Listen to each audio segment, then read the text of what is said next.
আমার এই পুডিংয়ের ভিডিওটা এতটা ভাইরাল হবে আমি কখনো কল্পনাও করতে পারিনি। আমার টিকটকে ৮৩,০০০ ভিউ হয়েছে আর অনেক কমেন্টও পড়ছে যে রেসিপি চাই। তো যেহেতু অনেক দিন হয়ে গেছিলো তো ভাবলাম যে রেসিপিটা দিয়েই ফেলি। তো ওই দিন বানিয়েছিলাম 1 কেজি দুধের, তো আজকে আমি হাফ কেজি দুধ দিয়ে বানিয়েছি আর সম্পূর্ণ পুডিংটাই আমি রাইস কুকারে বানাবো। তো আশা করছি ভিডিওটা ভালো লাগবে। ভিডিওটা ভালো লাগলে লাইক কমেন্ট শেয়ার করে পাশে থাকবেন আর আমার পেজটিতে ফলো দিতে ভুলবেন না এরকম সাধারণ ঝটপট রান্না পাওয়ার জন্য। হ্যালো এভরিওয়ান, আসসালামু আলাইকুম।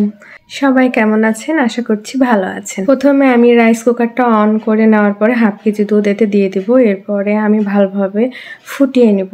তো ফুটানোর আগে কিছু যেটা নর্মাল করছিলাম দুধ, সেখান থেকে কিছু দুধ নিয়ে আমি এই দুধের মধ্যে যা যা দিব সেইটার প্রসেসিংটা আগেই করে নিচ্ছি। তো প্রথমে আমি 1 চামচের মতো আগার আগার পাউডারটা নিব, সেটা গুলিয়ে রাখছিলাম। আর এইদিকে দুধটা ঢেকে দিছি, কারণ রাইস কুকারে না ঢেকে দিলে তো সেটা গরম হইতে চায় না, যার কারণে আমি সেটা ঢেকে দিচ্ছি। আর এদিকে আমি আগার আগার পাউডারটা রেডি করে নিচ্ছি। আগার আগার পাউডারটা যে কোনো বড় মুদিখানার দোকানেই পাবেন। আর ভালো মানের নিলে কি হবে, 1 চামচ দিলেই এই পুডিংটা জমাট বেঁধে যাবে।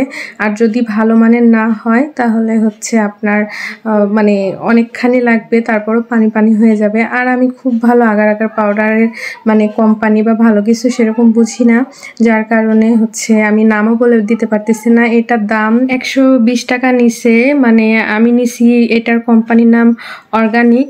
আর এরপরে আমি গুঁড়া দুধটা গুলিয়ে নিচ্ছিলাম। গুঁড়া দুধের দেওয়ার একটাই কারণ যে দুধের যেটা ফ্লেভার সেটা অনেক বেশি ভালো লাগে। হাফ কেজি দুধে আমি 1 কাপ চিনি ব্যবহার করছি। আমার কাপটা অনেক ছোট, এটা আপনাদের যদি কাপটা বড় হয় তাহলে হাফ কাপ হবে। আর আমাদের বাসায় একটু মিষ্টি কড়াই বেশি পছন্দ করে, যে যার স্বাদ অনুযায়ী দিবেন।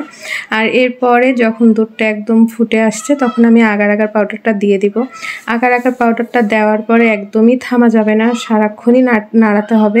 কারণ আপনি যদি এই নাড়ানো থামিয়ে দেন তাহলে দলা পেকে যাবে, আর দলা পেকে গেলে পুডিংটা খাইতে ভালো লাগবে না একদমই। আর এই পুডিংটা বানানো একদমই সহজ। যারা ডিম দিয়ে ডিমের গন্ধ বের হয় বলে পুডিং খান না, তারা এইভাবে বাসায় ট্রাই করতে পারেন।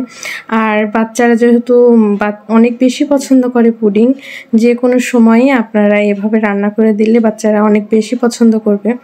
তো আমার এলাচ দিতে ভুলে গিয়েছিলাম, তো লাস্টে গুঁড়া দুধ, চিনি সব কিছু দেওয়ার পরে আগার আগার পাউডারটা গোলানো দেওয়ার পরে আমার মনে হচ্ছে যে আমি এলাচ দিতে ভুলে গেছি।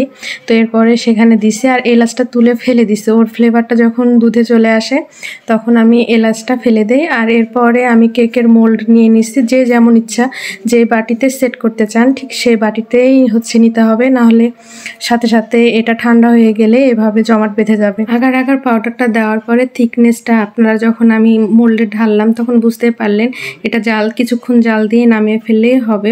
গাঢ় হয়ে আসছে, ঠিক এই সময়টায় নামিয়ে ফেলতে হবে।